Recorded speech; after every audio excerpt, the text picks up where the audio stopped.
Olá, seja muito bem-vindo, telespectador. Começa agora o programa Bate-Papo Jurídico, pela sua Local TV, canal 25 da NET. Um espaço para esclarecer a sua dúvida. Toda semana, uma nova abordagem, temas inquietantes, atuais e de grande relevância. E hoje, comigo, tenho a honra de participar de mais um encontro com a competente, a minha amiga, doutora Regina. Seja bem-vinda. Tudo bem, doutor Paulo? Tudo bem, doutora. Obrigada por tantos elogios. Acho que nós, advogados, nos empenhamos muito, em abordar temas interessantes. Hoje vai ser mais uma noite dessa. Nós somos apaixonados pelo que fazemos. Muito, né, doutora? Os advogados costumam ser apaixonados pelos temas. E aqui é um local onde nós colocamos as nossas pesquisas, os nossos estudos à disposição do telespectador, que trouxe dúvidas no dia de hoje, que traz sempre. E você, telespectador, traga-nos as suas dúvidas através de um e-mail, entre em contato conosco. Nós estamos aqui com toda boa vontade, realmente, para solucionar alguns problemas, pelo menos algumas dúvidas. Vamos hoje, contribuir um pouquinho, né, doutora Regina? Contribuir com a sociedade, né? Acho que a nossa parte social. E hoje, o que a senhora vai falar? O que a senhora tem a contribuir? Então, eu achei interessante trazer um tema não muito abordado, não é um tema jurídico de grande interesse, mas é um tema da sociedade de grande interesse. Importante de qualquer maneira. Importante, né? Por quê? Porque faz parte do dia a dia, que é o transporte. Todas as pessoas se transportam, né? É uma necessidade. Então, muitos utilizam do carro, mas ainda tem muita gente que utiliza do ônibus. O ônibus urbano, o ônibus intermunicipal, o interestadual é muito usado. O transporte rodoviário no Brasil, ele é muito extenso, ele é muito usado, ele tem grandes problemas também, né? Nossa malha viária é muito grande. Então, nós vamos falar um pouco sobre isso. Vamos falar também do transporte aéreo, que eu acho que é o segundo com maiores problemas, né? O ferroviário nem tanto, mas se aplica também, né? Marítimo, o ferroviário se aplica. A legislação é a mesma, mas os problemas maiores estão no rodoviário e no aéreo. E é sobre isso que nós vamos falar. Muito interessante, doutora Regina, muito interessante mesmo. Eu acho que a senhora vai contribuir muito para tirar a dúvida aí do nosso telespectador. Acredito que sim. Hoje eu vou tentar, né, responder algumas indagações relacionadas ao trabalhador que não vem, por exemplo, usufruindo do seu plano de saúde, mesmo vinculado à empresa. Vou abordar também a questão muito atual do seguro-desemprego, que agora, recentemente, foi regulamentada em relação ao doméstico. Ao doméstico. Né? Muito atual o assunto, atual. Né? E a angústia também aí do trabalhador em tempo de crise. Bastante oportuno, né, doutora? Acredito que sim, não é? Muito interessante. E você, telespectador, tem alguma dúvida? Não fique com ela, não. É muito simples, encaminhe um e-mail, como a doutora Regina já deixou claro, tá? É muito simples. Fique à vontade que teremos o maior prazer em responder. No próximo bloco, vamos responder aos e-mails que foram nos enviados. E não sai daí, a gente volta já já.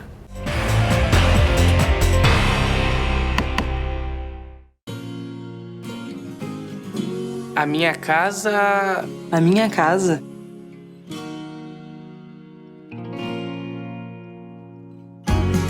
A minha casa tem que ter alegria. Tem que ser sem hora pra ir embora. Tem que ser muito moderna. Tem que ser cheia de vida.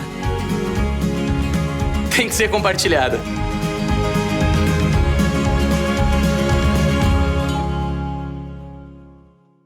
Bem-vindo ao UP, O mundo que você quer começa no lugar onde você vive. Em um loteamento residencial inovador, o melhor da tecnologia, da arquitetura e da sustentabilidade, para você e sua família viverem com qualidade e modernidade. No UP, todas as áreas comuns têm inovações exclusivas. Tudo isso aqui na rodovia João Leme dos Santos, a 5 minutos do Parque Campolim. Deu o up que faltava na sua vida. Up, o futuro começa aqui.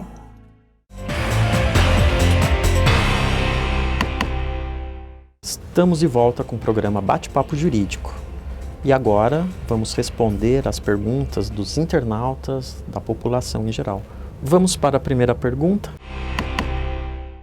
Faço viagens constantemente, tanto de ônibus urbano como em ônibus rodoviário.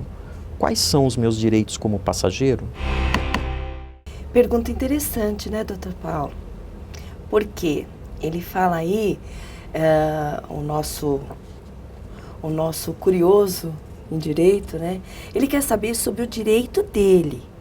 Mas, assim, para começar, tem deveres também. Então, vamos começar pelos direitos, que é o que interessa para o telespectador. Quando a pessoa compra uma passagem de ônibus, seja de ônibus urbano, seja de ônibus intermunicipal, interestadual, ele faz um contrato. É um contrato de transporte. Então, ele vai lá no guichê, compra, fechou-se um contrato. Esse contrato chama contrato de adesão.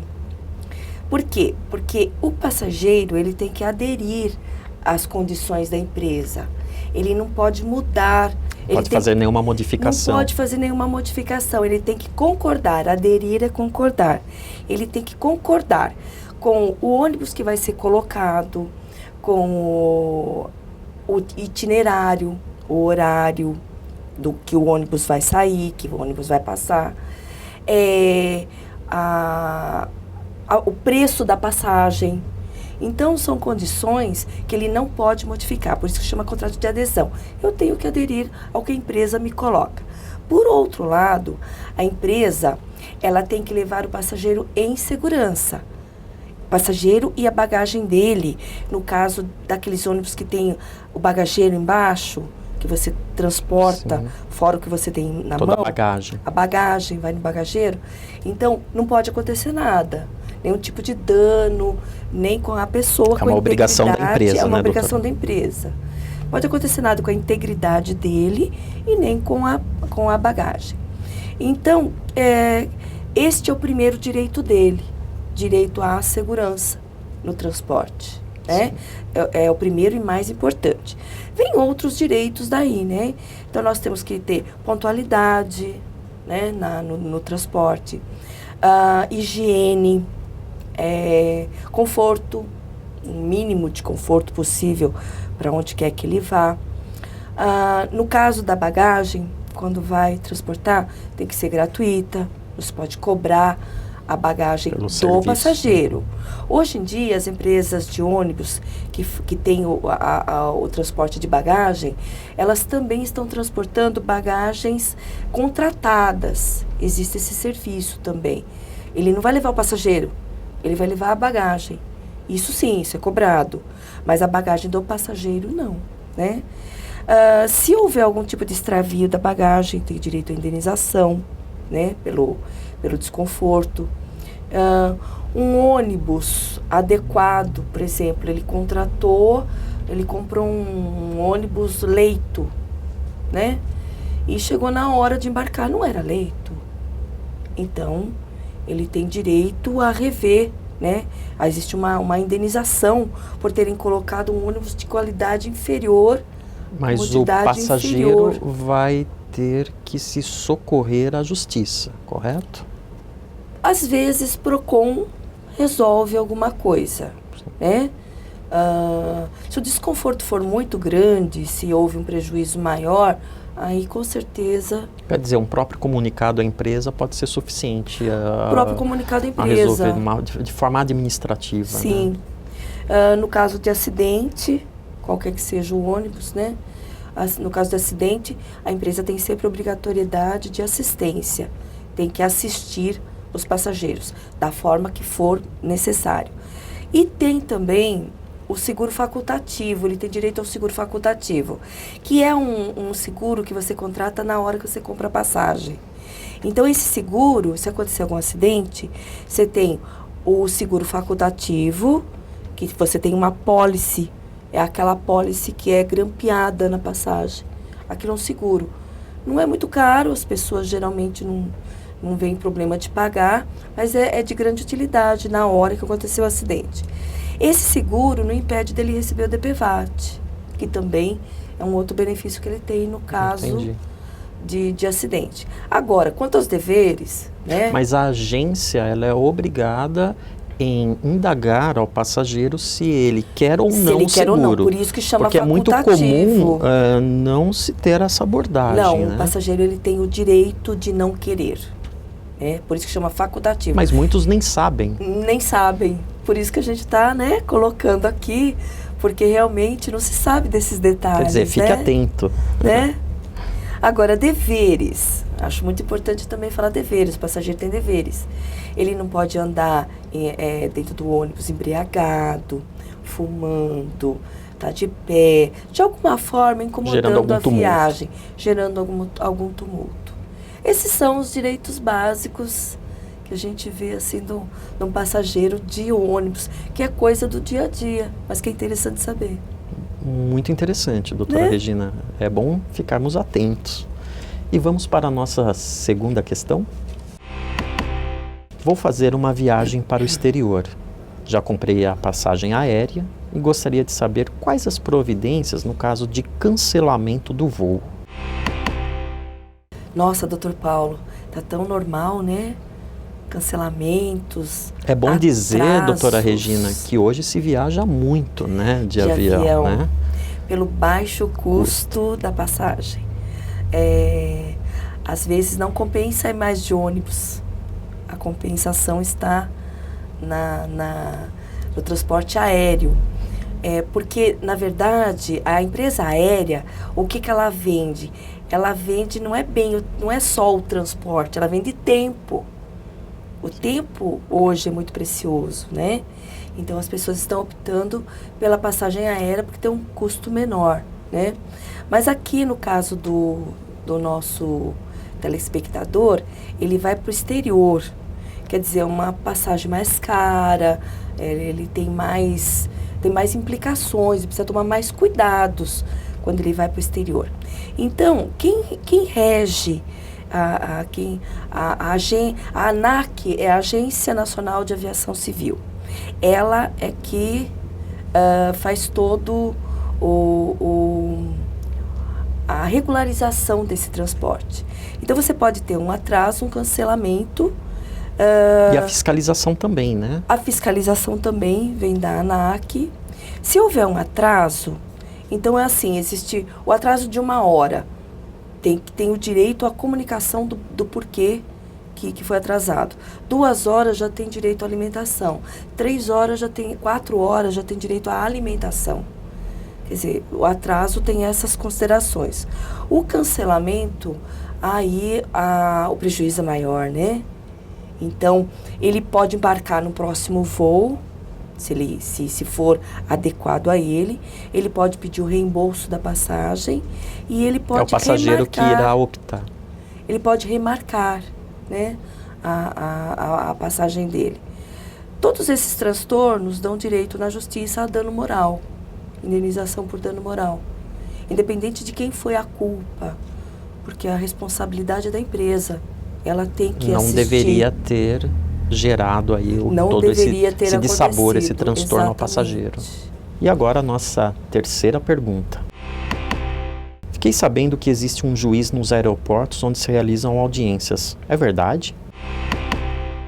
É verdade. Em alguns aeroportos nós temos instalado um juizado especial civil, que foi uma iniciativa dos tribunais de justiça estaduais, junto com o Conselho Nacional de Justiça. Eles acharam por bem, nos grandes aeroportos com muita movimentação, por exemplo, aqui em São Paulo nós temos em Congonhas e em Guarulhos, um juizado especial. Então, existe um juiz ali, onde, no caso do passageiro se sentir incomodado com algum dano, algum atraso, cancelamento de voo, qualquer tipo de transtorno que ele tenha no aeroporto, ele não precisa sair dali. Dentro do aeroporto tem o juizado, ele procura e aí é feita uma audiência, né? É uma tentativa de acordo, é uma conciliação. Eles vão tentar... É uma ferramenta para que ele resolva de forma mais rápida o problema que ele está vivenciando. Exatamente. E tem dado certo.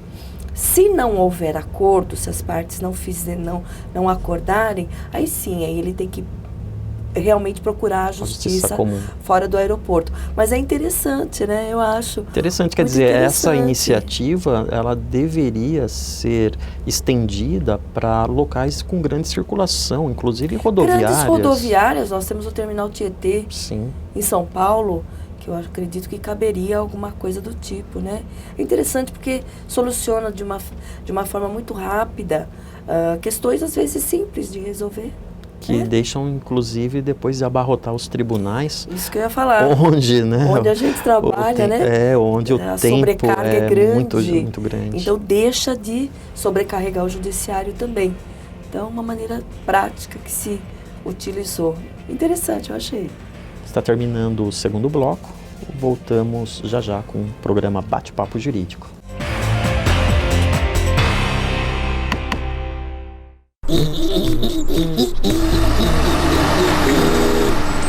O que é isso? O dia virou noite! Será que é o fim do mundo? Sobe-se quem puder! Ai! De novo isso, suas bobas! É a Premodiza que chegou! É hora de diversão!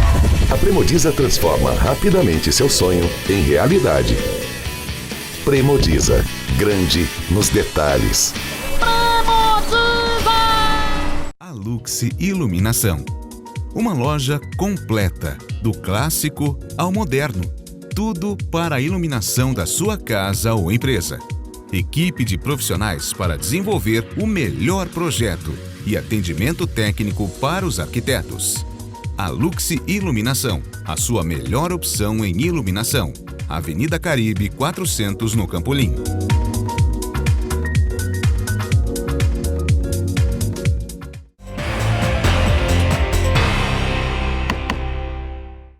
Estamos de volta com o programa Bate-Papo Jurídico e neste último bloco, o Dr. Paulo vai esclarecer algumas questões sobre direito social. Vamos para a primeira pergunta? Estou aposentado por invalidez há pouco mais de 3 meses e a empresa diz que eu não tenho direito ao plano de saúde. Está correta a postura do meu patrão? Não está não, Manuel. É que o entendimento majoritário, doutora Regina, dos nossos tribunais, inclusive do Tribunal Superior do Trabalho, é no sentido de assegurar ao trabalhador o direito de manutenção do plano de saúde dele, né? A assistência médica oferecida pela empresa. A justificativa, na verdade, ela é bem simples. É que a aposentadoria por invalidez e o afastamento pelo auxílio doença acidentário trazem apenas a suspensão das principais obrigações do contrato. Por exemplo, como o não pagamento de salário e não a sua extinção. O contrato está em aberto. Né? Não ele há uma faz rescisão parte, de contrato. Não. Ele faz parte ainda da empresa. Então, o empregador tem direito de manter aí o plano, assistência médica. É uma dúvida, infelizmente, que muitos ainda têm. Então, vale a pena ficar atento. Hoje, nossos juízes estão muito atentos a isso, né? Eles se apegam aos princípios da dignidade da pessoa humana, a valorização do trabalho como alicerce da ordem social. Então, o telespectador, o trabalhador, ele precisa sim ficar atento. Então, precisa lutar aí pelo seu direito. Muito bom. Nos dias de hoje, plano de saúde necessário se faz, né? Não tenha dúvida, doutora. Muito bom. Vamos à segunda pergunta? Sou doméstica e fui demitida há quase 2 meses e ainda não recebi o seguro-desemprego. Estou passando por dificuldades com meus filhos menores e meu marido está desempregado há mais de 5 anos. O que devo fazer? Muito oportuna a sua pergunta, dona Raimunda. Nós sabemos, doutora Regina, que o seguro-desemprego é um direito assegurado ao trabalhador doméstico, né? Recentemente. Só que, recentemente, é que ele foi regulamentado ao empregado doméstico. Havia um direito, mas não se sabia como iria ser recebido pelo empregado. E recentemente os domésticos passaram definitivamente a ter garantido aí o direito ao seguro-desemprego. Porém, é importante que a gente deixe claro que para recebê-lo, o empregado doméstico ele deve ter trabalhado pelo menos 15 meses, né, nos últimos 24 meses que antecedem aí a sua saída, a rescisão do contrato. É uma regra como existe em relação aos trabalhadores urbanos, por exemplo. E o empregado doméstico não deve estar recebendo nenhum benefício também da Previdência Social, né, com exceção do auxílio acidente, né, e a pensão por morte. E também não deve possuir nenhuma renda própria com a possibilidade, uma renda de qualquer natureza, com a possibilidade de sustentar aí a sua família. Esse benefício, esse seguro-desemprego, ele corresponde a um salário mínimo, né, e será concedido por um período máximo de 3 meses também. De forma contínua ou alternada. Assim, eram 2 reivindicações grandes dos empregados domésticos, o fundo de garantia e o seguro-desemprego. A gente já vem de algum tempo, né, com essas requisições. São direitos conquistados. Não, é um direito conquistado. Tarde, mas que foram conquistados. De forma tardia, mas que foram conquistados. E é importante, eu acho que a gente esclarecer, doutora Regina, para o nosso telespectador, que esse benefício ele deve ser requerido ao Ministério do Trabalho e Emprego ou órgãos autorizados num prazo de 7 a 90 dias. É bom que se observem essas regras, né? Sim. Como é muito novo ainda, né? E sempre contados da data da demissão, tá? O doméstico receberá a primeira parcela num prazo de aproximadamente 30 dias. Claro, sempre que possível, o empregado doméstico ele será incluído naquelas ações integradas de mão de obra, no sentido de colocá-lo no mercado de trabalho, né? Propiciar aí um encaminhamento aí do empregado. Poderá até ser encaminhado aí até para uma qualificação disponível, ofertada no âmbito do Pronatec, né, para que ele fique e garanta aí um emprego, na verdade. Tenha mais capacidade de entrar, de se manter no mercado de trabalho. Claro, isso é uma forma também do governo não simplesmente pagar, é uma forma de contenção, claro, do governo, mas que é bem-vinda, sim, ao empregado. Com certeza. Né, onde o trabalho aí é o objetivo maior. Com certeza. Muito bom, doutor Paulo, bom saber de tudo isso. Vamos para a terceira pergunta? A empresa em que trabalho há 10 anos demitiu recentemente mais de 40 funcionários em um único dia. Estou com medo de perder meu emprego. A empresa poderia ter feito um corte tão grande? Seu Mário, infelizmente, em tempos de crise, a demissão em massa é uma realidade que ronda a vida do trabalhador. Ela deixa o trabalhador assustado mesmo, doutora. Com certeza, todos estão, né? Não está nada fácil para o trabalhador. Mas respondendo à pergunta do seu Mário, se houve uma negociação coletiva, é possível que sim.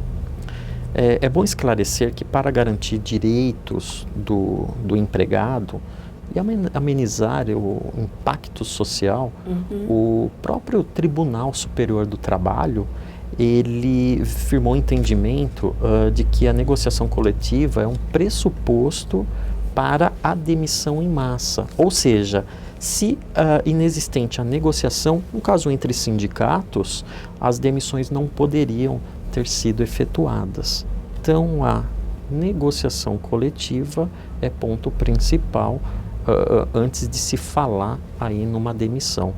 Justamente, e se a empresa mandar embora sem essa negociação? Essa demissão, muito provavelmente, ela vai ser revertida na justiça, não vai ter a validade aí que a empresa esperava. E os trabalhadores, normalmente, serão reconduzidos aí aos cargos que se ativavam antigamente. Uma reintegração. Uma reintegração, uma sim. reintegração no trabalho. Exatamente.